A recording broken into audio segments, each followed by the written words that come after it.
Bon, alors aujourd'hui... Tu n'utiliseras pas de lame d'ado. Qui c'est? C'est le dieu des boiseux.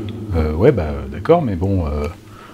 Dieu ou pas, j'aime pas trop qu'on me tutoie en général, quand même. Ouais, mais ça fait plus dramatique. Et puis, c'est quoi des lames d'ado? Bah, c'est des lames à rainurées, quoi. Ah ouais. Des lames à rainurées? Bah, comme les Américains. Ouais, mais si j'ai envie. Bah, dans ce cas-là, Felder, ils en font, en option. Voilà, ouais. Et a priori, c'est autorisé en Europe. Vous pouvez rallumer la lumière, quand même, s'il vous plaît? Merci. Bon. Bah, aujourd'hui, on va parler des lames à rainurées. Voilà.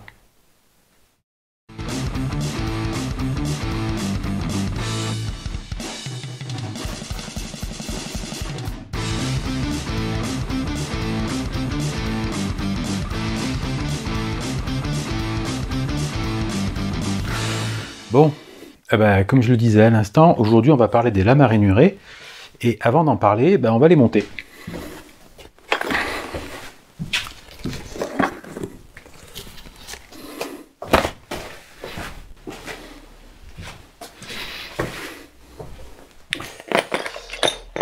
Alors je sais pas si je l'ai dit dans la dernière vidéo, mais dans les options que j'ai pris quand j'ai acheté ma scie à format dont je suis super content parce que je m'éclate avec, c'est un vrai plaisir de couper avec, voilà. Je l'ai dit, ils m'ont pas demandé de leur faire de la pub, hein, j'ai aucune obligation. Je fais ce que je veux, c'est à moi. Donc bah, j'ai pris l'option lame à rainurées. Et alors les options, les lames à rainurées, comment ça se marche, les lames à rainurées? Je vais vous montrer ça. Donc l'ensemble est fourni en fait avec 3 outils, hein, le set de lames à rainurées, c'est pas des lames d'ado en fait, c'est pas tout à fait pareil, se compose de 3 outils. Donc les deux premiers, hein, alors ça ressemble un petit peu, ça ressemble un peu à ce qu'on utilise en fait pour faire du tonnage à la toupie, hein. Sauf que ben, ils vont pas être montés dans le même sens. Donc soit j'utilise ces deux là tout seul comme ça, et je vais pouvoir démarrer sur des rainures de 8 mm. Soit j'intercale un certain nombre de bagues qui sont fournies. Voilà, sachant que... Elles sont un peu collées celles-là. Hein, donc sachant que on va monter avec ça jusqu'à plus 7 mm, donc 8 et 7 ça fait 15. Donc là, avec ce set-là, on va pouvoir faire tout ce qui se trouve entre 8 et 15 mm. Soit je remplace donc par celui-là, je viens rajouter, voilà, donc je disais celui-ci par celui-là. Dans ce cas-là, je vais démarrer à 15,5, donc je suis un millimètre au-dessus de 15. Alors l'ennui, si je lis bien hein, ce qui a marqué sur la doc, ça va être pour faire tout ce qui se trouve entre 15 et 15,5. Si par hasard, je voulais des rainures de 15,25, et ben je crois que ça n'est pas possible tel qu'ils l'envisagent eux. On va dire que j'en veux pas. Et ensuite, bah, avec les bagues intercalaires, on peut rajouter 4 mm de bagues et non pas 7. C'est pas parce qu'il y en a 7 mm qu'on peut rajouter les 7 mm. Et avec les combinaisons de bagues intercalaires, bah, je peux monter jusqu'à 19,5 pour faire les rainures de 19,5 de large. Voilà. Ensuite, ce qu'ils fournissent également, c'est une plaque comme ça. Donc qui vient en remplacement de celle qui est déjà en place sur la scie. Et cette plaque-là, ben, elle sert en fait à être découpée, on va voir après comment, hein, par la lame que je vais monter. Et ça va me permettre en fait d'avoir un insert vraiment avec un ras de lame. Et on voit ça juste après. Donc première chose que je vais faire déjà, c'est enlever donc la lame de circulaire qui est en place. Donc on va enlever ça. J'ai le doigt gras. Déjà. Ensuite, le couteau diviseur. T'en es quoi gauche ou quoi?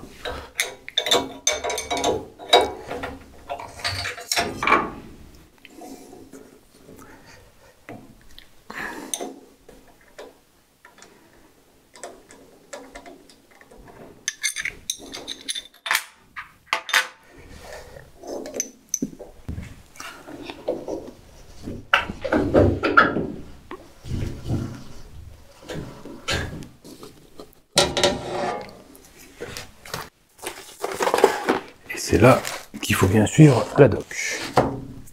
Je l'ai la clé Allen qui va bien. Non, j'ai pas de clé de 4. Donc, une fois que ça c'est fait, alors ils disent la première partie de l'outil aréné se positionne sur l'axe de scie. Alors la grosse question, c'est laquelle c'est la première partie de l'outil aréné, hein? Je vous le demande, moi. La première partie, c'est celle-là. Alors comment je le sais? C'est parce que, en fait, les dents, elles ont un sens, hein? Donc ça fait comme ça. Hop, comme les dents de la lame de scie, vous voyez. Du coup, voilà. Donc ensuite, je ramène ma deuxième partie. Hop, voilà.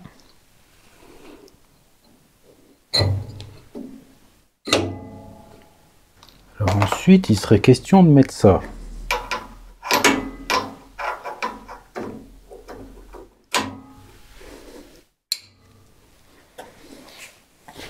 Mais j'ai un doute.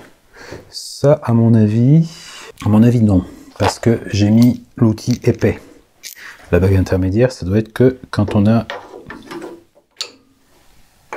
Ouais. Voilà. Donc, tac, tac, tac. Je vais quand même mettre quelques bagues intermédiaires parce que là, si je les mets juste comme ça, sans rien mettre au milieu, je suis à 15,5.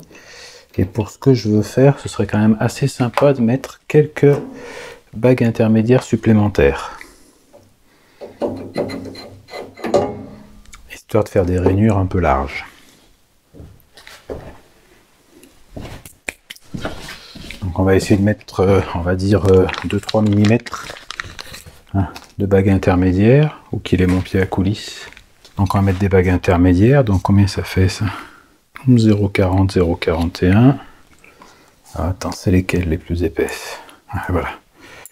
Ça, c'est des épaisses. Donc les deux ensemble. Ah ben les deux ensemble, ça fait 4 mm. C'est pile poil ce qu'il me faut, tiens. Donc, tac, les bagues intermédiaires. Voilà, là on est pas mal. Petite flasque qui va bien.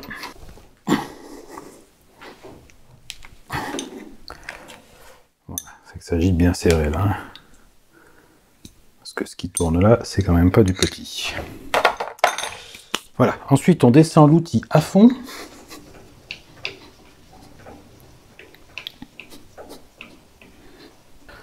On vient positionner, hop, le cache qu'il est fait pour. On visse les vis. Et de l'originalité aujourd'hui.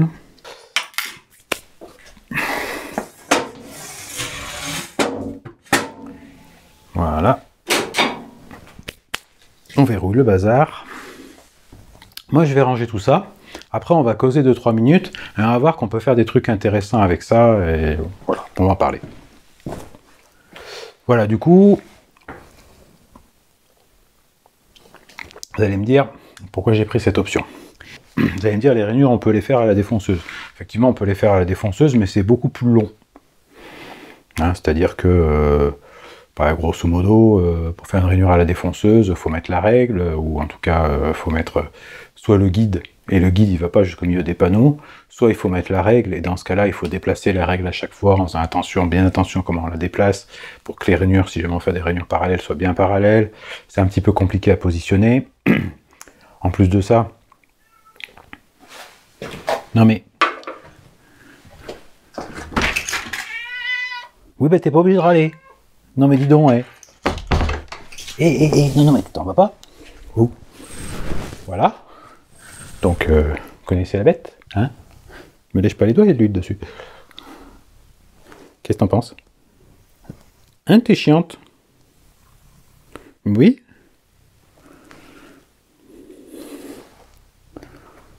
Qu'est-ce que je disais, moi? Je vais te plein de poils, Pirouette. Je disais oui, donc... En plus de ça, pour faire les rainures à la défonceuse, ça prend pas mal de temps parce que on n'avance pas aussi vite qu'on voudrait. Avec un outil comme ça, à plaquette, et puis à la vitesse où ça tourne, et puis vu comment on est positionné sur la table, si on a beaucoup de rainures à faire, ça va beaucoup plus vite. On peut aussi faire les rainures à la toupie. Là où ça devient compliqué quand on les fait à la toupie, c'est si jamais on veut les faire en plein panneau. Donc si vous avez des séries de rainures à faire en plein panneau, voire des séries de feuillures, ça peut être très très pratique. Plus pratique, on va voir, hein, enfin, j'ai une petite idée d'un truc à faire, on va voir un petit peu ce que ça donne, mais ça peut être beaucoup plus pratique que la défonceuse ou la toupie. Voilà pourquoi moi j'ai pris cette option. Puis je l'ai aussi prise un petit peu par curiosité parce que je voulais tester. Et Cocorico, il n'y a pas de raison qu'il n'y ait que les Américains qui puissent utiliser des lames d'ado. Faut pas déconner non plus, quoi. Voilà. Donc j'ai pris l'option. Et puis comme j'ai pris l'option, je partage avec vous, puis je vous la fais découvrir. Qu'est-ce qu'il y a? Ça va, t'es confortable là? Parce que tu fais ton poids quand même, hein?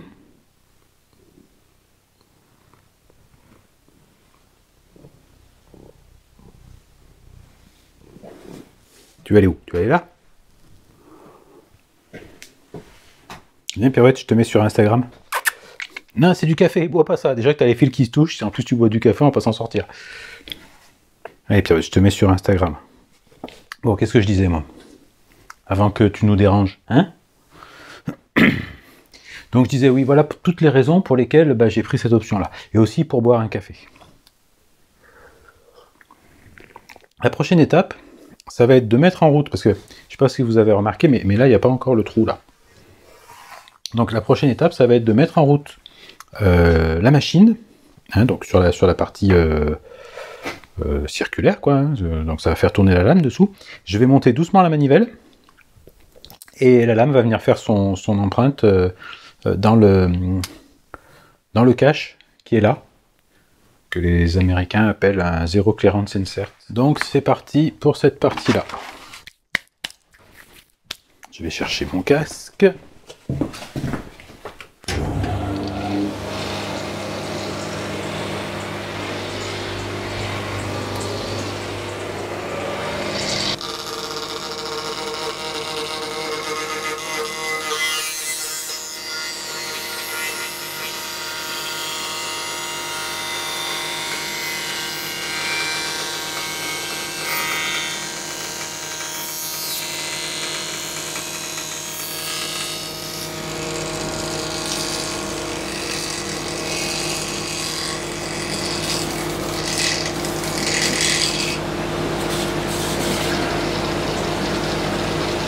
Voilà, donc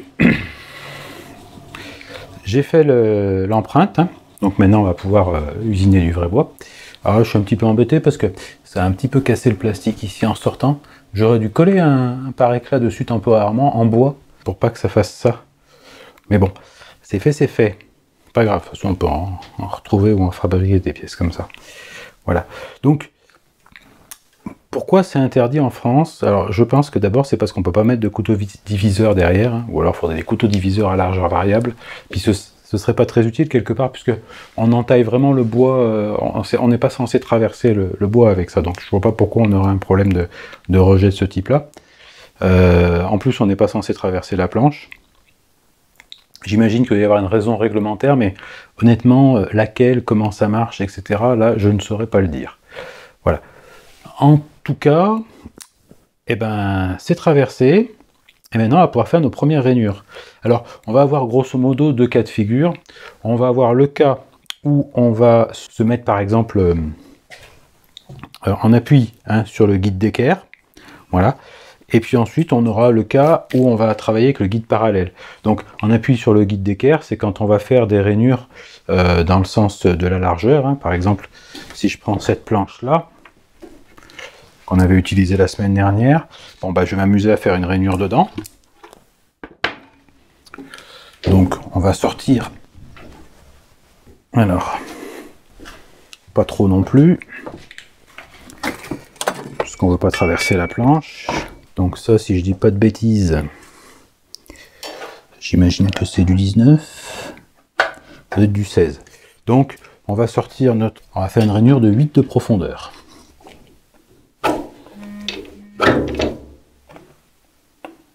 Voilà, à la louche. Et on va se mettre donc en travers de la planche, puis on va voir ce que ça fait.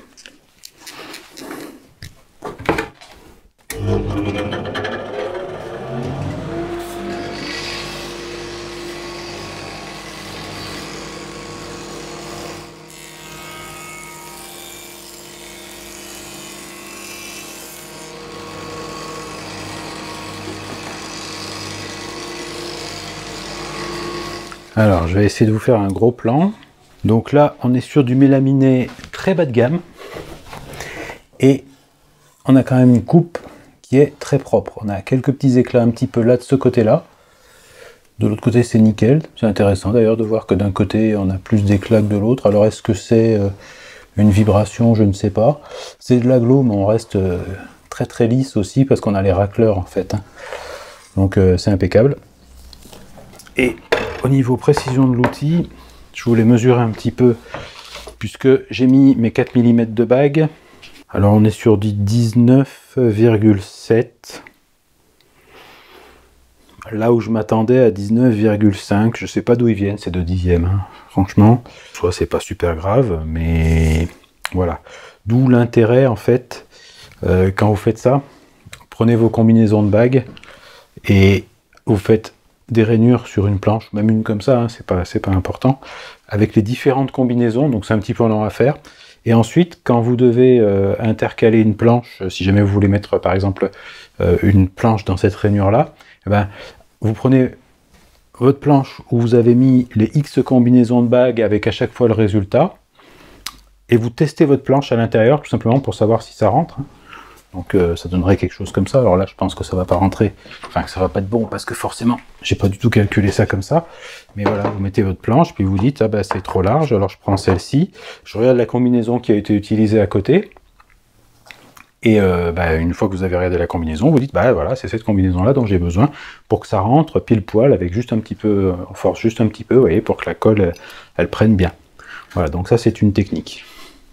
Alors ensuite, on peut être amené à vouloir donc rainurer une planche dans l'autre sens, dans le sens de la longueur. Une planche étroite, par exemple, alors celle-ci n'est pas très étroite, mais si on imagine que je veux rainurer cette planche, par exemple, et que je veux la rainurer à peu près au milieu, donc si je veux rainurer cette planche-là, et que je viens m'appuyer ici, voilà, je suis sur les derniers centimètres du guide, et j'ai toutes les chances pour que, en avançant, je bascule, alors surtout comme ça, hein, puisque ça va venir appuyer, ça va me faire un couple de force, donc c'est pas très raisonnable de la jouer comme ça.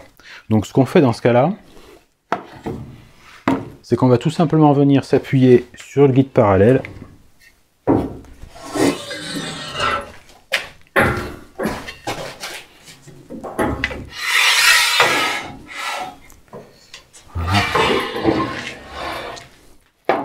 disons là, et là en m'appuyant sur le guide parallèle, je peux faire ma rainure sans me poser de questions.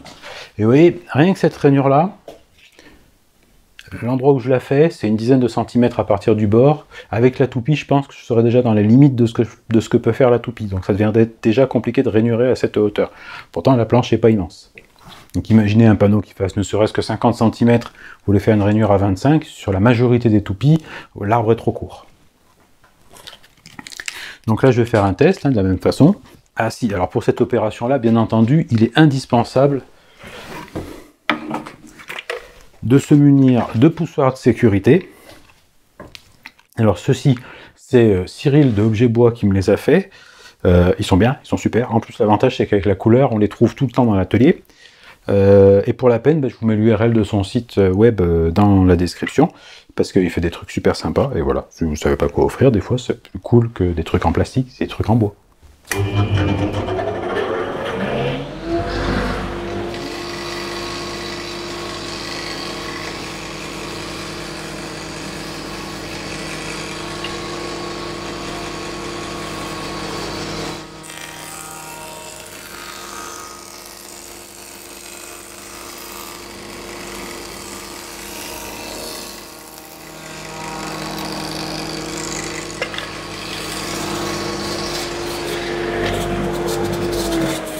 Voilà, donc même combat.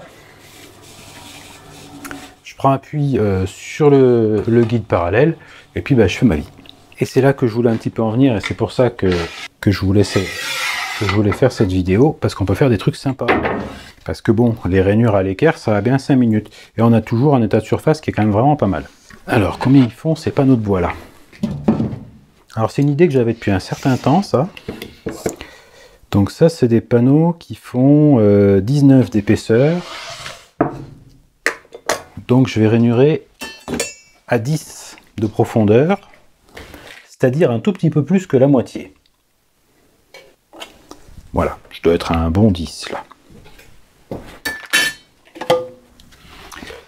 Ensuite, on va régler le guide d'onglet.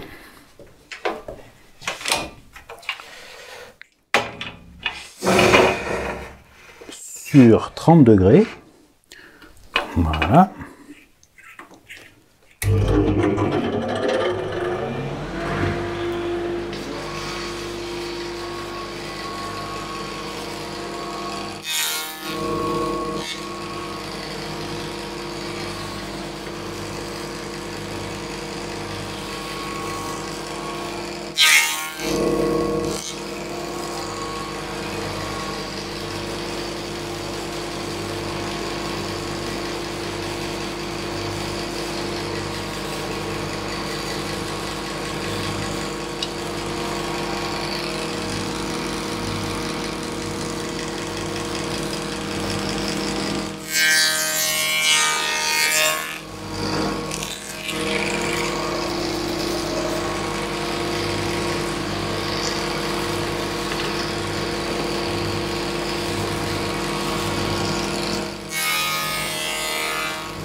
Voilà, donc là c'est un petit exemple de ce qu'on peut faire avec. Alors bien entendu, étant donné la souplesse que ça donne au panneau, hein, je sais pas si on voit, mais voilà. Donc c'est quelque chose qui doit se mettre soit dans une feuillure, soit dans une rainure, qu'on peut faire avec la lame à rainurer, de façon à ce que ce soit relativement costaud. Par contre, ça permet de faire des panneaux ajourés assez vite, et bah, moi je trouve ça plutôt sympa. Voilà.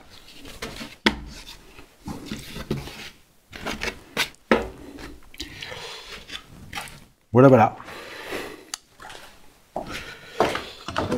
J'espère que cette vidéo sur un petit peu tout ce qu'on peut faire avec les lames à rainurer vous aura plu. Moi je vais aller faire le montage de la vidéo. Voilà. En tout cas, c'était une vidéo très aérée, je trouve.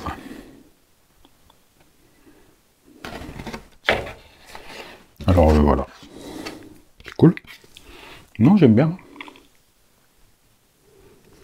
Il y en a après, ils vont me dire, ouais, mais comment tu fais pour faire les rainures jusqu'au bout? Bah alors, comment je fais? Après, ce que je fais, c'est que je retourne le panneau. Je me sers de ma lame d'ado comme repère pour savoir où j'en étais. Je recolle mon truc dessus. Alors, je vais montrer comment je ferai parce que ça va pas être super compréhensible. Donc si mon guide il est à 30 degrés, c'est...